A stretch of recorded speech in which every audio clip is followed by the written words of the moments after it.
দীর্ঘদিন ধরে আন্দোলন করছেন তারা, কিন্তু এখনো পর্যন্ত চাকরি ফেরত পাননি চাকরিহারা শিক্ষক শিক্ষিকা শিক্ষাকর্মীরা।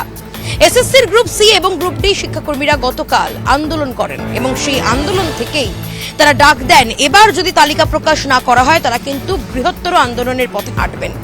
এবং তারপরে বিকেল 5:30 নাগাদ এসএসসি চেয়ারম্যানের সঙ্গে তারা দেখা করেন। 10 জনের প্রতিনিধি দল তারা দেখা করেন এবং সেই বৈঠক থেকে যেটা উঠে এসেছে, এসএসসি চেয়ারম্যান তিনি জানিয়েছেন আগামী সোমবারের মধ্যেই এই এসএসসির গ্রুপ সি এবং গ্রুপ ডি তাদের তালিকা প্রকাশ করা হবে।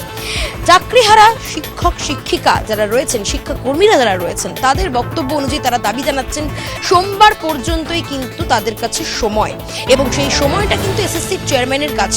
সোমবারের পর তারা কিন্তু সিদ্ধান্ত নেবেন তারা তাদের আন্দোলনকে কোন পথে এগিয়ে নিয়ে যাবেন।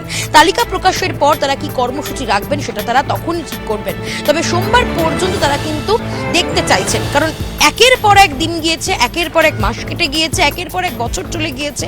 চাকরি হারিয়ে আজকে সর্বস্ব হারিয়ে তারা অসহায়।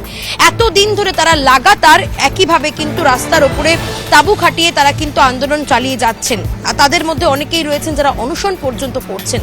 কিন্তু এরপরে তাদের যে এই কান্না, তাদের যে এই যে সবকিছু হারিয়ে হাহাকার, সেটা কি কোথাও গিয়ে কারোর কানে পৌঁছচ্ছে?